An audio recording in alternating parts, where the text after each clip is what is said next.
The DOJ is asking a judge in the Google search monopoly case to force the company to sell its Chrome browser as part of the remedy. Chrome has about 67% of the global market and could go for as much as $20 billion, according to some estimates. The government also wants to stop Google from getting into paid agreements with Apple and others to be the default search engine on phones and browsers.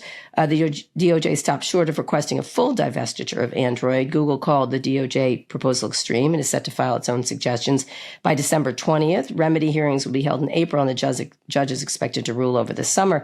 I know, all these agencies are sort of waiting for what happens with Trump, although you just never know because he's had some anti-Google statements and everything else. And there'll be a new head of antitrust at the Justice Department. And it's not clear who that's going to be. What do you think of this remedy? It seems like an unusual thing. Tech writer John Gruber noted Chrome and Android are not standalone businesses. They're appendages to Google. It's like saying, I have to sell my left foot. It's very valuable to me, but of no value to anyone else. And if a buyer of Chrome is a company like OpenAI or Microsoft, could they be accused of creating, as you just, another monopoly with this purchase? I like this. The potential remedies were a fine. You can't come up with fines big enough.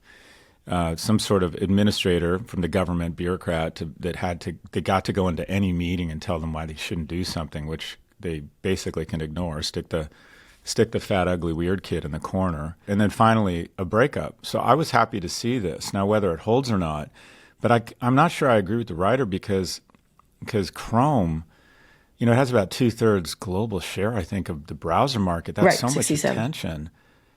That's so much attention that a lot of different people could monetize that. So it would have no shortage of bidders. It would immediately stop this default, steering everyone towards their search engine. It'd be more of a competition. So I like this. I generally find that the FTC and the DOJ, and this is because they bring in a lot of my colleagues from business schools, are pretty smart about trying to come up with solutions that grow the total market. So I like this. I hope it goes. Yeah, it's interesting. I don't know if it'll hold. There's so much uncertainty because, as I said, will be leaving, John Cantor, and Lena Khan's tenure may be over or maybe not. It's very unclear. You might get someone like Brandon Carr who's making a grab for power at the FCC, of which it didn't have, but may be trying to do so.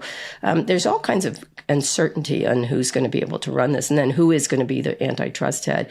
And it is all in the hands of a single judge which then can be appealed, et cetera, and the government can stop trying, right? The government can go a different direction, depending.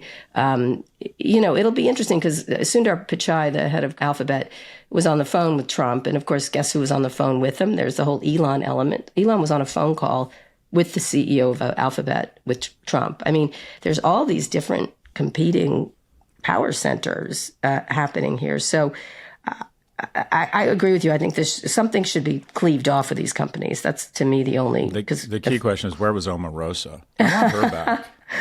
She actually seems quite credible now. No, she does. I can't believe it, but she is. You're right. I mean, it'll be interesting to see what the remedy is, but I think the only remedy is the start to breaking up of parts of their businesses and then creating whole new vibrant businesses from them, right? 100%. It just seems healthier in so many ways. A fine's not going to work. Threatening with prison's not going to work. It's just, they should just cut them up and create new businesses and see what could be made. I mean, having 67% of the global market, and it does help their other businesses. I can't tell you how many times I open Chrome and it says, don't you want to make this your default browser, right? I unsign out from Google because it's constantly trying to get me sucked into their system for no good reason. So it seems like I would rather it be owned by more people. That's my feeling. But search is arguably finished. I bet on a gross dollar volume basis, search may be the biggest business in the world. I think it's 150. Still. I think it's like $250 billion business, but I bet it's got gross margins of 80 or 90 points, and that makes even the iPhone look like a distant, not a great business. So, and essentially all of this accretes to one player.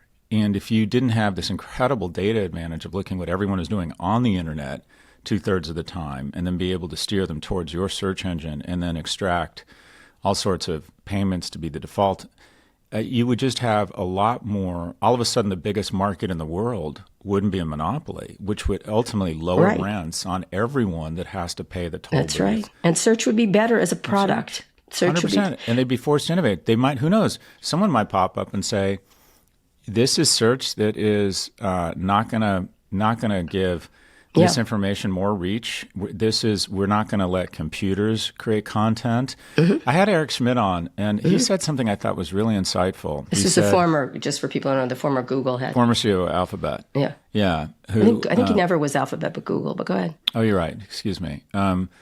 But he said something really interesting. He said humans should have absolutely very strong First Amendment free speech rights. But he said computers should not.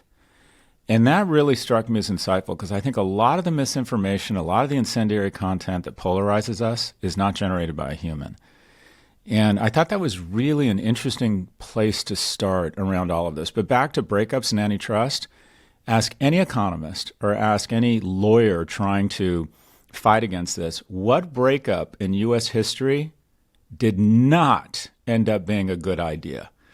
Every time we have broken up companies, you end up with more powerful, more valuable companies. You end up with more choice. You end up with lower rents. You end up with more innovation. The only person that loses is the person who has the controlling shareholders or the super voting majority shares who want to sit on the iron throne of not just Westeros, but all 7 realms. But everybody else, every other stakeholder, the community, the tax base, employees, they then have more companies vying to rent their labor. It's always better. It's always better. Look at what's happening even over in social media. Blue Sky, that's that choice. That's, whether you like Threads or not, that's that choice. It feels so much fresher. Blue Sky. People kept texting me Blue Sky stuff. Yeah, everyone's moving over there, but it's different. They have a different, this is how our place is going to be. It's not going to be mean. And it's not, that's the whole point of different things, is you get to choose what you want. And that's the true free speech. That's my feeling, is you get to, everyone's like, you have to be, Elon and his gang are pushing you have to be on Twitter. No, I don't. I can do whatever I fucking want. And if I want to be in a bubble, great. If I don't, great. The ability to make and choose your own adventure, to me, is is freedom. That's my feeling.